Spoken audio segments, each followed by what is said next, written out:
그러면 그 화장품의 분류에 관해서 이렇게 한번 살펴보도록 하겠습니다. 화장품 분류에 보면은 우리가 그 원료에서 그 수성 원료와 유성 원료로 이렇게 나눠지거든요. 수성 원료는 우리가 그 화장품은 여러분들이 물하고 오일하고 섞어놨다는 거 잘 아시죠? 그래서 물이라고 생각하시면 되겠습니다. 정제수나 에탄올, 글리세린. 그 다음에 유성 원료는 그 자연계에서도 식물성이냐, 동물성이냐, 광물성이냐 이렇게 차이가 많고, 그 다음에 최근에는 그 과학이 발달되면서 합성된 원료들이 많이 나옵니다. 합성된 원료, 뭐 탄화수소든지 고급 지방산, 알코올, 그 다음에 실리콘 오일 이런 제품들이 그 많이 나오고 있죠. 그래서 우리가 이런 그 화장품의 원료에 이런 그 최근에는 보면은 그 동물성 원료보다는 식물성, 자연계에서 나오는 그런 원료들을 우리가 많이 그 사용을 그 하려고 하고 있고, 또한 화장품 원료에 있어서도 사용감 측면에서는 그 수성보다는 유성 오일이 훨씬 더 많은 사용감에 영향력을 그 주고 있습니다. 그럼 먼저 그 수성 오일에 대해서 먼저 한번 살펴보도록 하겠습니다. 그 수성 원료에서 가장 우리가 많이 사용하는 건 정제수죠. 정제수는 화장품에서 그 가장 많이 그 사용되는 원료 중에 하나죠. 그래서 정제수를 우리가 물을 함부로 사용할 수는 없고요. 그 다음에 이 멸균 처리나 그 일정한 pH를 유지해야 되고, 이온 교환수, 그 중금속이 포함되어 있으면 안 되거든요. 그 다음에 에탄올, 여러분들이 그 에탄올 같은 경우에는 그 수리목과, 가벼운 어떤 그런 수리목과를 주기 위한 것이고, 그것보다는 이런 향이나 색소 같은 경우는 함부로 이게 녹지는 않거든요. 그래서 에탄올에 용해를 시켜서 해야만이 그 화장품의 안정성이나 사용감을 향상시켜 줄 수가 있습니다. 그 다음에는 그 글리세린은 우리가 보면은 그 비누나 지방산을 만들고 난 후에 그 부산물로 얻는 거거든요. 그래서 이것은 그 일정한 점도를 갖다가 장기간 유지하기 때문에 보습제로 널리 사용되는 그런 그 원료입니다. 우리가 그 화장품에 있어서 수성 원료는 이거 외에도 다른 원료들이 몇 가지 더 있습니다만은 그거는 차후에 다시 여러분들이 그 설명을 그 드리도록 하겠고, 그 다음에는 그 유성 오일에 관해서 여러분들이 꼭 그 설명을 그 드리도록 하겠습니다. 유성 원료에 있어서 유성 그 오일에 대한 기능과 작용에 관해서 제가 설명을 드리도록 하겠습니다. 유성 오일의 그 작용이 보면은 피부나 모발의 유연성과 광택성을 부여한다. 여러분들이 이렇게 그 피부를 매끄럽게 한다든지 모발에 광택을 준다든지 이런 것이 오일의 기능이고, 그 다음에 피부에 유분막을 형성해서 외부의 유해 물질을 갖다가 침투를 막아준다는. 여러분들이 이런 유분막을 만들어내서 외부에 오염된 그 환경에 오염된 물질이 피부에 쉽게 침투를 못하겠죠. 그 다음에는 그 피부의 수분 증발을 갖다가 그 막아주는. 여러분들이 아무리 그 좋은 화장품을 쓰더라도 우리 몸에 있는 수분이 바깥으로 도망을 못 가게 해주는 것이 가장 좋겠죠. 그런 역할을 이는 유성 오일에 대한 역할을 하고, 그 다음에는 이는 그 자외선 흡수제나 비타민제, 염료 같은 경우에 잘 녹지 않거든요. 이런 것을 용해시켜주는데 유성 오일이 큰 역할을 합니다. 그 다음에는 그 유성 성분의 경피 흡수 촉진. 우리가 어떤 물질을 그 피부에 침투시키기는 상당히 어렵습니다. 이는 그 유성 오일을 사용함으로 해서 여러분들의 그 피부를 훨씬 더 침투를 용이하게 시켜주는 것입니다.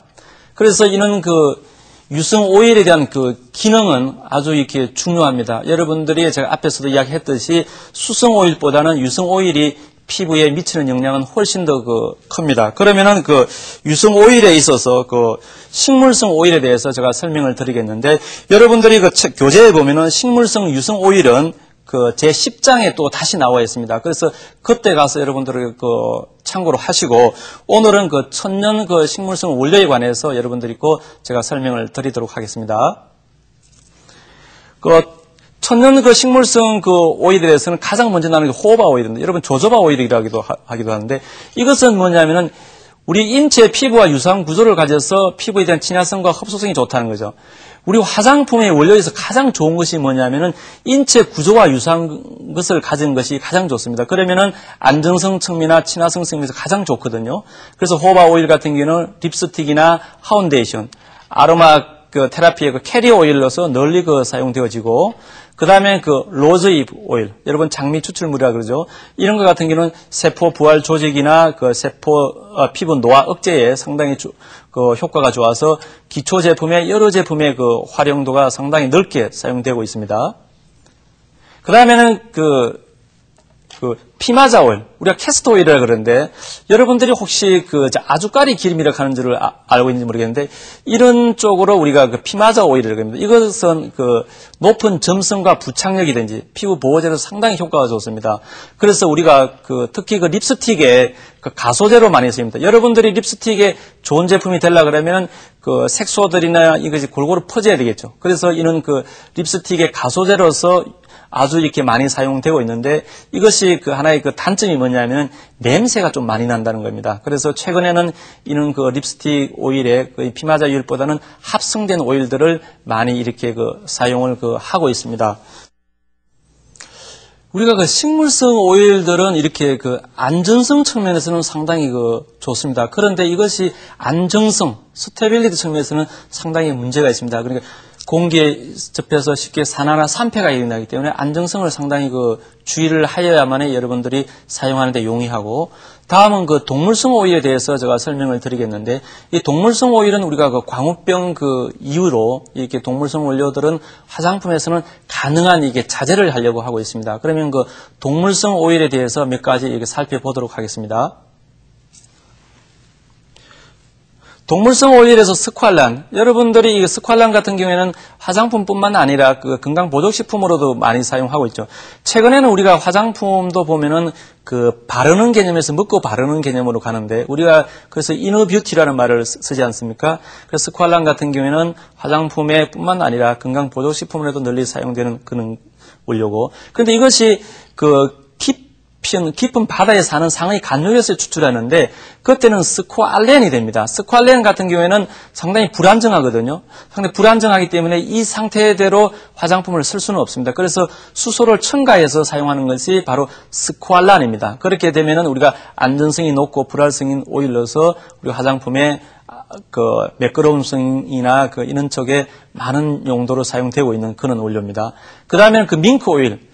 여러분들이 그 약국에 가면은 밍크 오일을 쉽게 구입할 수 있죠. 이거 같은 경우는 밍크의 그 피하 지방에서 채취하는 그런 쪽이고, 이거는 그 상처 치유 효과나 피부의 친화성이 아주 좋은 어떤 그런 원료입니다. 그 다음에는 그 나낭 오일. 나낭 오일 같은 경우는 여러분들 계란 노란자에서 추출한 물질인데 여기에서는 그 레시틴이라는 성분이 들어있어서 유화제 역할을 합니다. 여러분들이 조금 있다가 그 계면활성제에 대해서 배우겠습니다만은 대부분의 계면활성제는 합성 계면활성제거든요. 그래서 자극을 많이 일으키는데 요는 그 나낭 오일 같은 경우에는 천연 그 계면활성제로서 그 널리 사용을 하고 있습니다만은 유화력이 약해서 최근에는 그 많이 사용을 하고 있지는 그 않습니다.